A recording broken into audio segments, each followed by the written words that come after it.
상쾌한 아침 원주에서 출발합니다.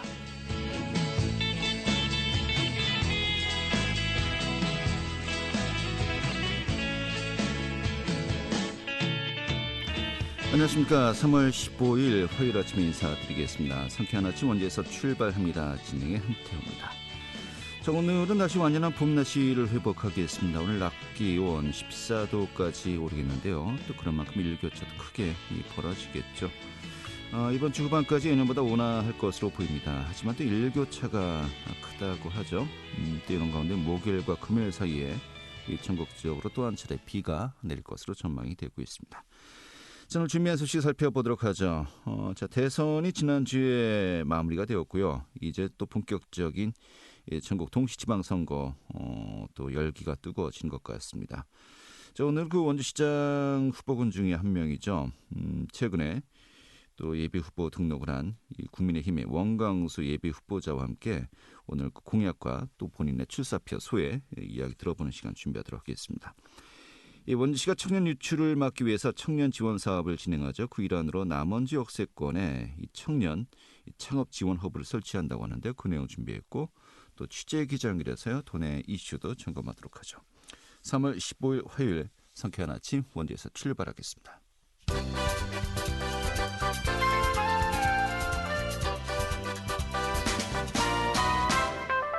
오늘의 뉴스입니다. 중단되었던 원주 군부대 사격장 통합 이전 작업이 재추진 움직임을 보이고 있습니다. 원주시는 간현 유격장과 매지, 서곡, 신촌 사격장 등 군사시설 이전 타당성 조사와 기본 구상안의 용역을 오는 17일부터 진행한다고 밝혔습니다. 이번 타당성 조사와 기본 구상안 용역은 지난 2019년 6월부터 추진 중인 것으로 이듬해인 2020년 8월에 관련기관의 협의 등을 이유로 중단되었지만 최근에 재추진키로 한 것이고 오는 6월 말쯤에 완료 예정입니다. 군용기 소음으로 인한 횡성 군민들의 건강 영향 실태 조사가 본격 추진됩니다. 국내에서 민항기 공항 주변 주민들의 건강 조사는 실시되었지만 군용기 비행장과 인접한 주민들을 상대로 한 실태 조사는 국내 첫 번째 사례로 횡성군은 최근에 군용기 소음 주민 건강 영향 조사 용역을 발주하고 내달 중에 용역사를 최종 선정할 방침이라고 밝혔습니다. 오늘의 뉴스였습니다.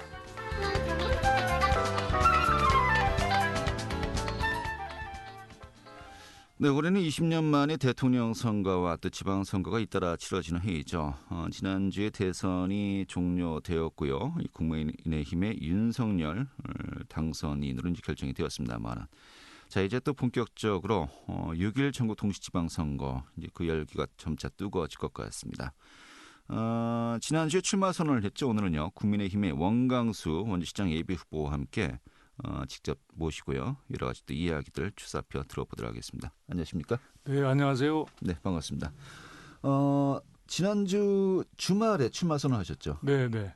원래는 그 예비후보자 등록을 한 달 전에 이미 할 수 있었는데 대선 때문에 다들 일정이 늦춰진 것 같아요. 네, 맞습니다. 예. 대선에 주력하다는 당의 방침도 있었고 또 저희도 이제 그 저희 당 입장에서 그 정권 교체라고 하는 그런 국민적 열망을 그 선거에 다 이렇게 모으기 위해서 지방선거 준비는 잠시 뒤로 미뤄두고 대선에 몰입을 했었습니다. 그래서 이제 대선은 이제 저희가 저희 승리로 이제 끝났는데 그리고 이제 저희는 곧바로 이제 지방선거 체제로 곧바로 바꿨습니다. 네. 지난 토요일 날 제가 중앙로 문화의 거리에서 시장선거 출마 선언을 했습니다. 보통 뭐 시청 브리핑룸이라든지 이런 데서 출마 선언 많이 하는데 이 시장 문화의 거리에서 한 뭐 특별한 이유 어떤 걸까요?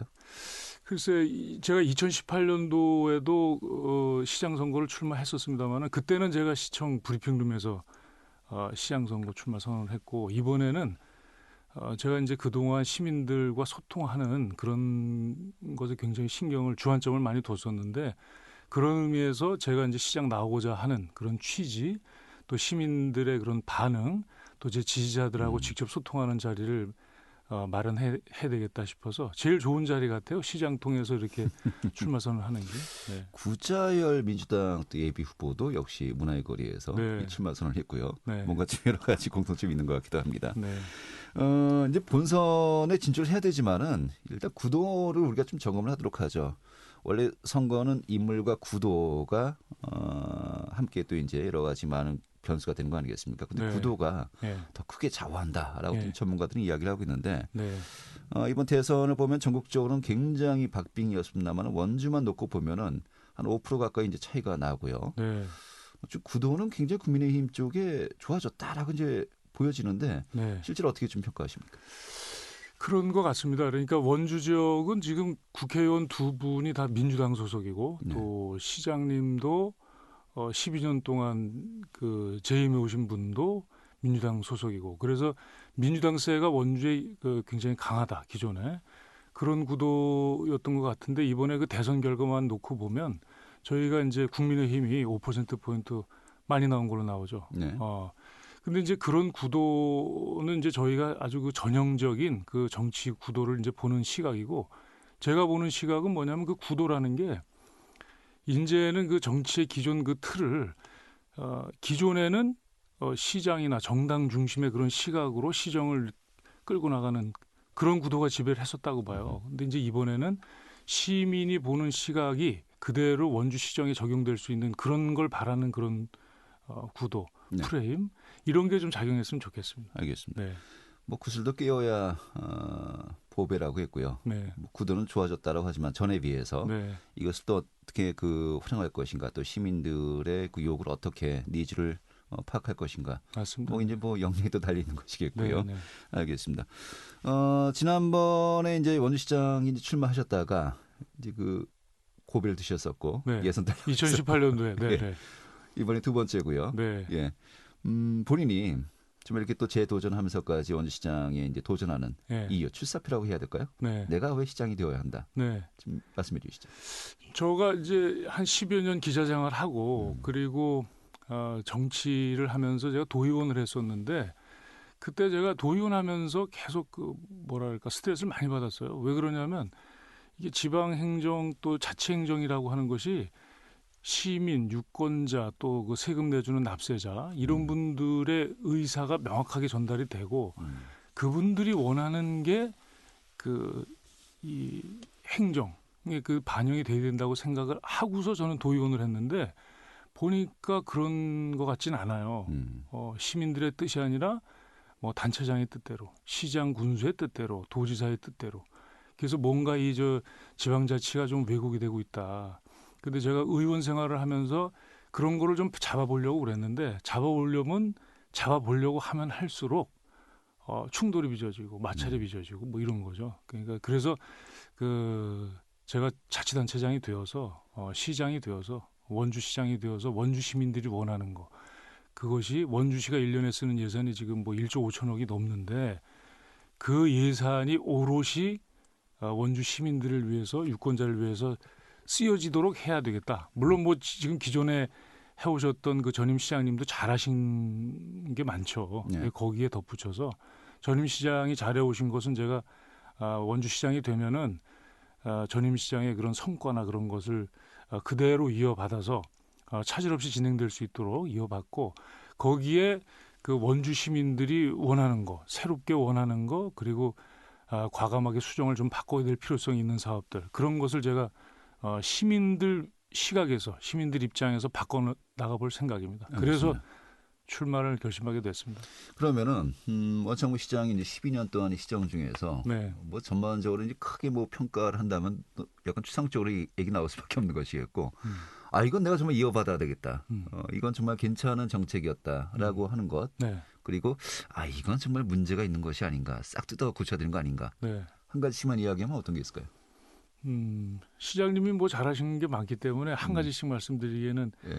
뭐 예를 들면은 뭐 간연 그 유원지일 때 많은 예산을 들여서 그 관광 인프라 구축을 하셨는데 그런 것은 원주가 그 관광 기반이 좀 약하다 보니까 네.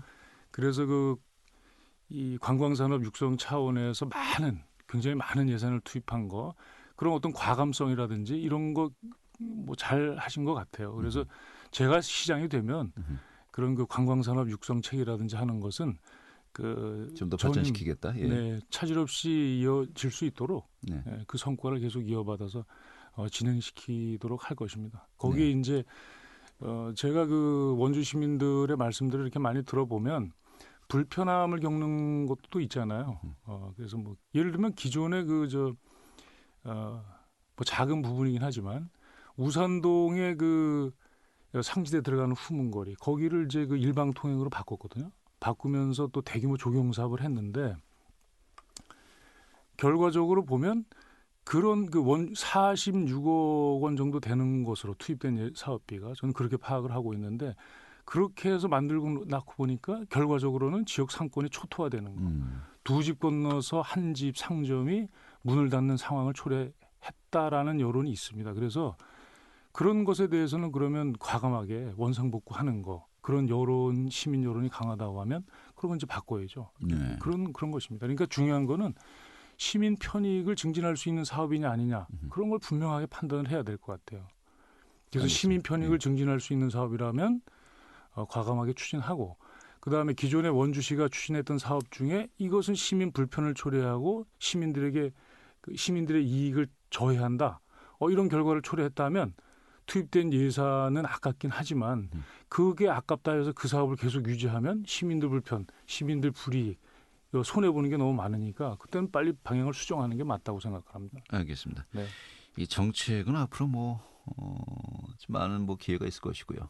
또 오늘 또 이야기를 다 하기엔 또 시간이 또 한계가 있기 너무 때문에 많죠. 오늘은 네. 이제 우리 원 예비 후보님 이제 본인 소개 정도로 네. 만족을 해야 될 것 같습니다만은 그래서 좀 현실적인 어떤 그 가능성을 살펴보도록 하죠. 현재 국민의힘의 이제 원주시장 후보군으로는 이제 거론되는 분들이 이 전병선 의원은 이미 출마 선언을 했고요. 박동수 번영회장도 이제 몸을 풀고 계시고, 네. 그리고 우리 또 원광수 예비 후보님이신데 이강우 전 의원이 또 이제 출마 좀 여부가 좀 계속해서 좀 회자되고 있는 것 같습니다. 아무튼 그거는 나중에 결과를 지켜보겠고요. 이 본인은 이제 기자 생활 10년 하셨고 도의원 이제 한 번 했어요. 네. 이게 어떻게 보면 또 이제 약점이 되지 않을까. 너무 행정 경험이라든지 정치 경험이 또 다른 그 경쟁자들에 비해서 이렇게 좀 월등하지는 않다. 난 또 이제 이야기를 하고 있거든요. 그걸 어떻게 보십니까? 글쎄, 저는 오히려 그게 강점이라고 생각을 해요. 그러니까 이제 도의원을 이제 한 번 했는데 그때 제가 도의원 하면서 확실하게 했죠. 확실하게. 그러니까 행정 경험이 많은 것이 유리하다고 하는 거에는 동의할 수가 없어요. 왜냐하면 그런 시각이면 퇴직 공무원이 제일 좋은 거예요. 그다음에 정치 경험을 많이 했다 해서 정치를 잘하는 게 아니고 정치를 오래 한 사람이 오히려 유권자 위에서 군림하려 들고 또 이제 3선, 4선, 5선 한 분들 정치적으로 말실수하고 크게 시민들의 비판, 유권자들의 비판을 받는 분이 정치 오래 한 거죠. 그러니까 정치 오래 했다 그래서 정치를 잘하는 것이 아니라고 생각을 하고 예컨대 마라도나 메시가 축구를 오래 해서 축구를 잘하는 것이 아니고 그 사람들은 축구공 잡자마자 잘했습니다. 그 농구 대통령 허재도 벌써 중학교 때 두각을 나타낸 분이고 예. 그래서 중요한 것은 정치판에 오래 머물렀다고 하는 것이 중요한 것이 아니고 또 선수가 중요한 것이 아니고 시민들하고 얼마나 많이 호흡을 하고 같이 그분들의 애환을 나눴느냐. 그리고 시민들이 무엇을 힘들어하고 무엇을 원하는가 하는 걸 정확하게 파악해서 그분들이 원하는 거를 원주시 예산에 그대로 반영될 수 있도록 네. 그런 어떤 과감성이나 혁신성 이런 것이 중요하다고 생각을 합니다. 네. 저는 사실은 개인적으로는 국회의원들이나 3선 이상 시키면 안 된다고 생각을 해요. 왜냐하면 벌써 그렇게 되면은 제가 옆에서 이렇게 지켜보면 그렇지 않습니까? 그죠? 네. 저는 그렇게 생각합니다. 알겠습니다. 네. 마지막 질문 드려야 되겠네요. 네. 내가 만약 시장이 된다면은 네. 정말 다른 건 몰라도 이것만큼 내가 역점 사업을 하겠다. 네. 라는 본인의 시그니처 네. 어떤 특별한 어떤 보관이 있습니까? 저 너무 많아요. 한 가지만 하시죠. 한 가지만. 주차 문제도 해결하고 싶고 또 지금 시민들이 간절히 원하는 그런 체육 같은 거 또 복지 문제, 교육 문제 확실하게 좀 하고 싶은데 네. 그 많은 것 중에서 과감성과 혁신성이 필요하다고 하는 거 제가 예를 하나 시간이 없으니까 딱 한 가지만 말씀드리면 예를 들면 이겁니다. 단계택지 일대의 아주 고질적인 주차 문제 어떻게 해결할 건가. 또 무실동에 상가들이 되게 많은데 아주 그 심각한 주차 문제 어떻게 해결할 건가. 과감성과 혁신성이 있어야 되는데 저는 그걸 이렇게 좀 풀어보려고 그럽니다. 단계 택지 있으면 그 장미공원 있지 않습니까? 장미공원 지하에 주차장으로 만들 수 있어요. 대규모로. 그러니까 위에 그게 지금 지구 단위 계획이 지금 5년 지났기 때문에 그 공원 밑에 주차장을 대규모 설치해서 그러니까 그 밑에 주차장을 만들게 알겠습니다. 되면 장미공원의 지하 주차장도 고민해 볼 만한 또 사업이다. 무실공원도 마찬가지입니다. 그 밑에 지하 주차장을 만들 생각이 큰 사업이 되겠군요. 네. 알겠습니다. 뭐 하나의 또 아이디어 차원에서 네. 예, 그런 또 고민을 하고 있다는 거. 네, 네. 저희가 그 예비 후보자든지 출마 선언하시는 분들 또 저희가 다 이제 저희가 그 출사표를 들어야 되겠습니다만은 이제 다 한 분 한 분 또 약속을 받으려고 해요. 만약에 이제 그 경선이 통과되면은 네. 저희가 그 양당의 또 후보자를 모시고 토론, 뭐 정말 정책 또 심도 깊게 한번 또 논의를 해보는 시간 가져봤으면 좋겠는데 네. 그때 한번 좀 좋은 기회 또 여러 번 뵀으면 좋겠네요. 약속해 주실 수 있을까요? 아 물론입니다. 토론을 저는 거의 하루에 한 번씩 해도 저는 좋다고 생각을 해요. 그래서 알겠습니다. 후보들이 뭘 생각하고 어떤 일을 하려고 그러는 것인지 정확하게 유권자들이 파악을 해야 된다고 생각을 합니다. 경선 통과되면 자주 뵙는 겁니다. 아 물론입니다. 알겠습니다. 네. 이렇게 정리하도록 하죠. 고맙습니다. 감사합니다. 원광수였습니다. 네, 국민의힘의 원광수 예비 후보였습니다.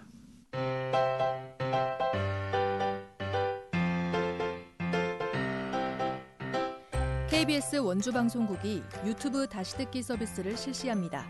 매일 아침 강원 영서남부권의 뉴스와 정보를 전해드리는 상쾌한 아침 원주에서 출발합니다는 KBS 원주라디오 유튜브 채널을 통해 다시 들을 수 있습니다.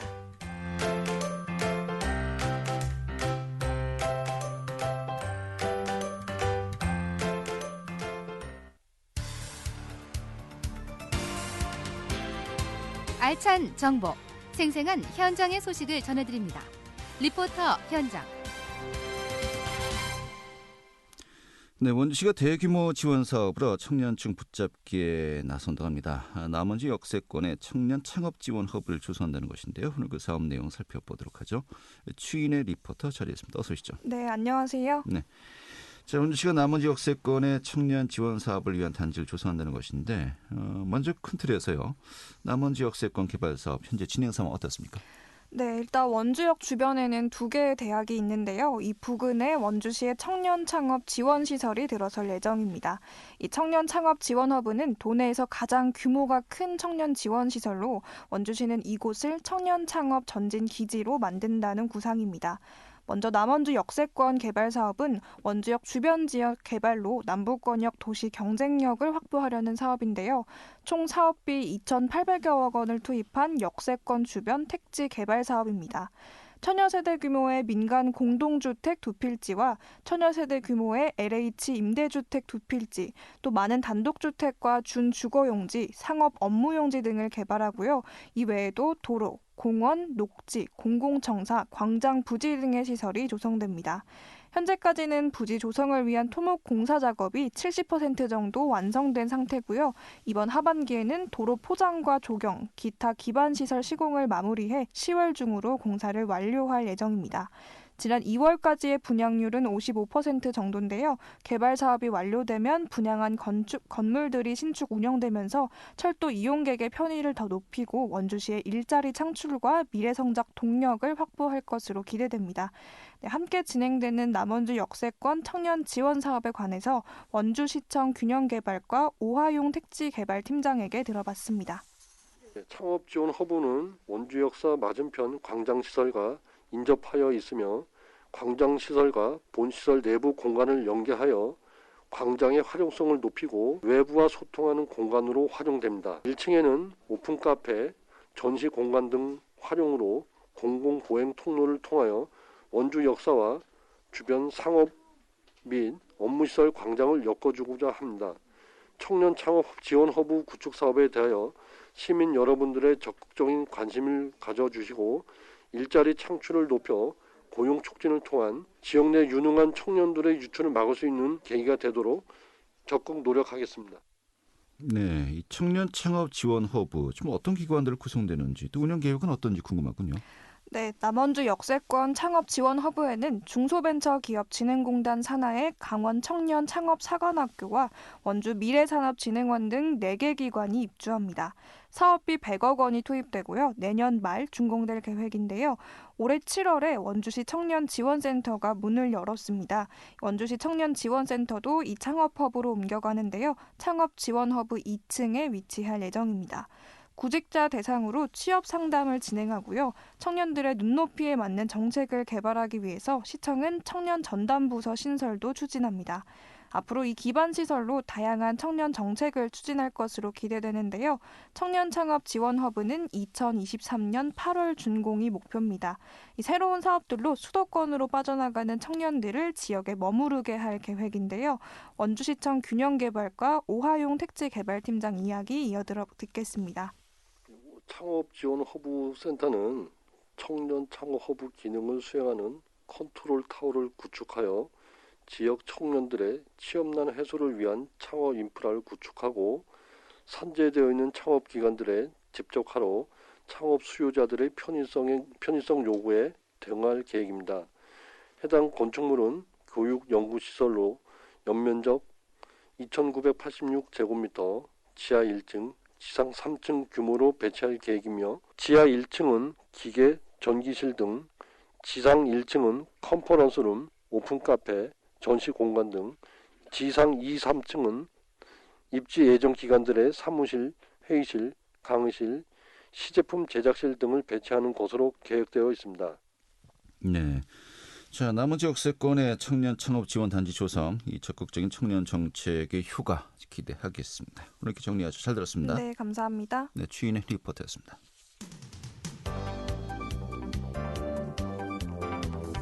생생한 현장, 유익한 생활 정보를 전해드리겠습니다. KBS 원주 라디오 상쾌한 아침 원주에서 출발합니다를 함께하고 있습니다. 네, 도내 이슈 점검하도록 하겠습니다. 강원일보 문화체육부의 김지원 기자 연결하죠. 여보세요? 네, 안녕하세요. 네, 반갑습니다. 오늘 첫 번째 뉴스 들어보겠습니다. 이 새 정부 출범을 앞두고 강원 내륙과 접경 지역의 고속교통망 확충에 대한 기대가 높아지고 있군요. 네, 윤석열 대통령 당선인은 대선 과정에서 내륙 관통 고속도로망과 DMZ 횡단 고속도로, 원주, 춘천, 철원 고속철도의 건설을 약속했는데요. 그러나 산악지대 재원 마련에 난제도 풀어야 합니다. 윤석열 당선인이 공약한 강원 지역의 고속도로 신규 사업은 화천, 양구, 인제, 평창, 영월, 내륙 남북 고속도로와 철원, 화천, 고성, DMZ 고속도로, 그리고 속초, 고성, 영동 북부 고속도로가 대표적입니다. 내륙 남북 고속도로와 DMZ 고속도로는 그동안 고속도로망에서 소외된 접경지와 내륙을 T자 형태로 잇는 구상인데요. 이는 현재 정부의 장기 계획에는 있으나 실제 추진 여부가 확정되지 않은 남북 구축, 양구, 영천, 부산 고속도로와 동서 10축, 고성, 파주, 김포, 인천, 강화 고속도로를 사실상 동시에 추진하겠다는 의미입니다. 문제는 재원인데요.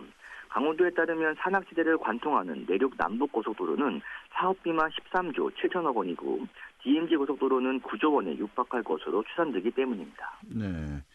신규 고속철도 노선을 보면요. 원주에서 횡성, 홍천, 춘천, 철원까지 이 영서 내륙철도가 또 공약으로 제시가 되었군요. 네, 그렇습니다. 연장 122km로 사업비는 2조 9천억 원가량인데요. 영서 내륙철도는 강원도에서도 각 대선 후보 캠프에 공약 채택을 요청한 사업입니다. 용문, 홍천, 광역철도와 연계할 경우 사업성도 비교적 높을 것으로 예상돼 현실화 가능성이 높아졌는데요. GTX-B 춘천 연장을 비롯한 수도권 광역 급행철도의 강원권 확장은 향후 지방선거와 총선에서도 거론될 가능성이 높아 의사결정에 속도가 붙게 될 전망입니다. 이와 관련해 강원도 관계자는 강원도의 미래를 위해 절실한 사업들로 새 정부의 국정과제에 포함될 수 있도록 대응하겠다고 밝혔습니다. 네, 알겠습니다. 다음 소식 살펴보죠. 자, 러시아와 우크라이나 사태 쭉 계속되고 있습니다만 이로 인한 물가 상승이 또 서민 생계에 직격탄이 되고 있군요. 네, 리터당 2,000원대 진입을 눈앞에 둔 휘발유 가격에다 연어와 명태, 대게 등 수산물의 가파른 가격 상승이 서민들의 허리를 쉬게 하고 있습니다. 특히 삼척에서는 경유를 리터당 2,100원에 판매하는 주유소까지 등장했는데요. 이는 아랍의 봄 사태로 국제 유가가 $100를 상회했던 2012년에 맞먹는 수준입니다. 한국석유공사의 유가정보 시스템 오피넷에 따르면 지난 14일 오후 4시 기준 강원도 내 주유소의 평균 휘발유 값은 1966.88원으로 경유값은 1873.71원이었습니다. 네, 이런 기름 가격 인상폭 상당하고요.